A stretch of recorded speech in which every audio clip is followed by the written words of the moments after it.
రంగంపేటకు సంబంధించి MSc login నందు planning చేసి గ్యాస్ లాగిన్కి పుష్ చేయడం జరిగింది. ఇక్కడ గ్యాస్ లాగిన్లో ఎలా అప్రూవ్ ఇస్తాము అనేది ఒకసారి చూద్దాము. ఇక్కడ చూసినట్టయితే ఆల్రెడీ నేను గ్యాస్ లాగిన్ ఓపెన్ చేశాను. ఇక్కడ రంగంపేట స్టార్ట్ మోడరేషన్ అని ఉంది.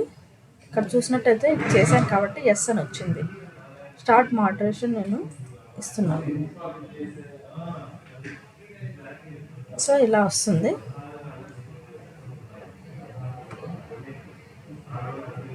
ఇక్కడ సబ్మిట్ యాక్టివిటీలో సోప్ పిట్ అనేది సబ్మిట్ చేశాము, అది ఇక్కడికి వచ్చింది. సో దీన్ని మోడరేట్ యాక్టివిటీ అని ఇచ్చి అప్రూవ్ అని ఇచ్చేసి సేవ్ డేటా. ఒకవేళ మీరు చేసేటప్పుడు అది రాంగ్ అయింటే ఈసీ గారు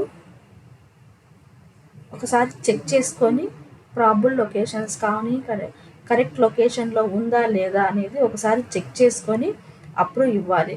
లేదు అది రాంగ్ లొకేషన్లో ఉన్నా ఏదైనా ప్రాబ్లం ఉన్నా రివర్ట్ అని కొడితే అది మరీ ఎంఎస్సి లాగిన్కి డైరెక్ట్గా వెళ్ళిపోతుంది.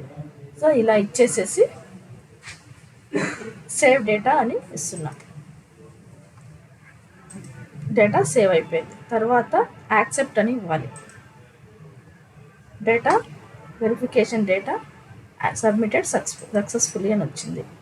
సో ఇలా వచ్చిన తర్వాత మోడరేట్ యాక్టివిటీ నెక్స్ట్ ఇంకొకసారి ఇచ్చి వెరిఫైడ్లోకి వెళ్ళి ఇక్కడ మార్క్ వర్క్ ఎగ్జిక్యూషన్ లెవెల్ అని ఇచ్చారు. ఇది జీపీ లెవెల్లో మనం వర్క్ చేస్తాం కాబట్టి జీపీ అని ఇచ్చేసేసి సేవ్ అని ఇవ్వాలి. తర్వాత సెండ్ టు ఎన్ఆర్జిఏ సాఫ్ట్.